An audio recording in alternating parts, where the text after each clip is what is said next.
All right, make sure that you can pull down right here and the horse drops his head.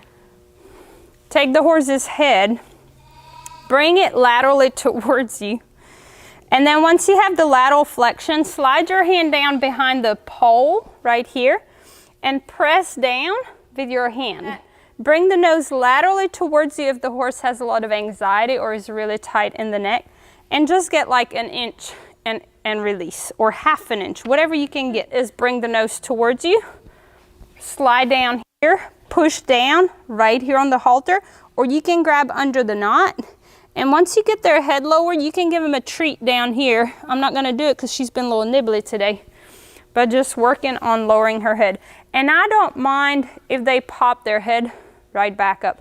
It's just a matter of if I ask, will you lower your head? To just lower the horse's head by pressing down with the halter just a little bit, just like that. And I don't hold the horse's head down. I just ask them to lower it. And then once they lower it, I just kind of leave them alone. So there he was a little distracted. So I just apply pressure and I hold on and then wait for them to get away from the pressure. And then basically I push down, I hold it, and then I just take my hands away. If there's tension in the horse, I bring the nose laterally towards me. Then I slide my hand down and I press down right here just a little bit. And then see, again, a release. And I just get a little bit at a time. There we go, good. And I don't hold their head down. They can keep it there as long as they want to. They pop right back up. I'm gonna ask them to do it again. It's a great opportunity to work on it again. If you'd like to reinforce the stretch, you can come down and you can just give your horse a treat while they're down and low. And ideally the horse's nose is a little bit forward, not tucked under.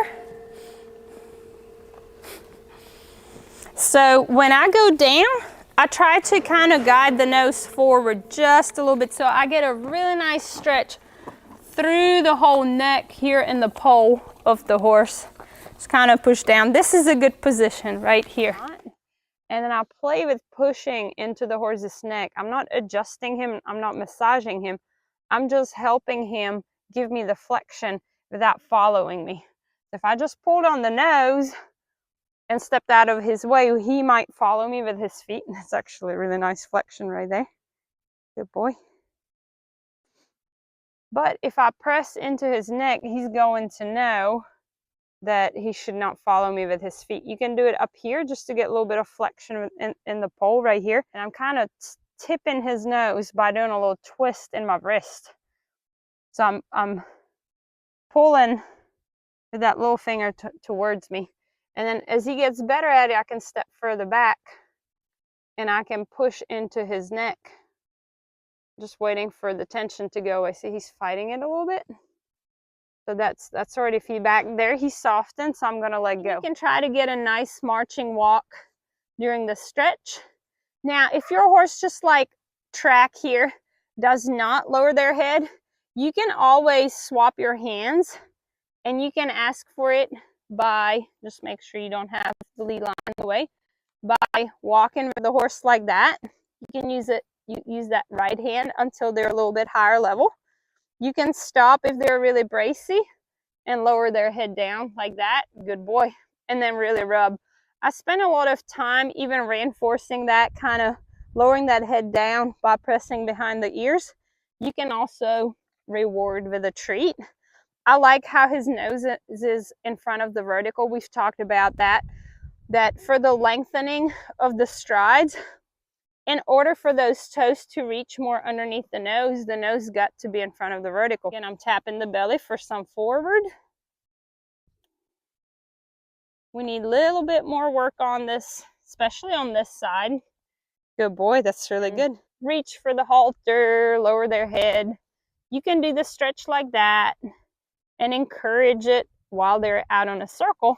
Or you can start from a standstill, lower their neck, lower their head, ask for the stretch while they're standing still, and then add the S pattern to it. And then again, take a step back. And this is why I like the S pattern a lot, because immediately they get a nice little release there. Again, reach for the halter. I quit moving and my intention is to stop, so I'm waiting for him to stop. Lower his head. And then again, try to get the stretch. I can even walk with him just a little bit. As I encourage the S pattern, try to get there, a little bit of a stretch. See how he off focuses from the exercise onto my hand and the treat? That's why I don't use them very often with him. Some horses I use them more, some horses at the lower levels don't use them as much so that they can stay relaxed in their mind.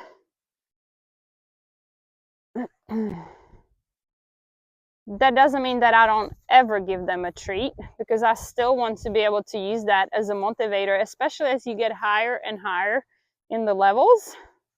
I'd like to be able to, there we go, good for them, that it's good to have the extra motivation. I like that stretch right there. That was really good release there in his neck.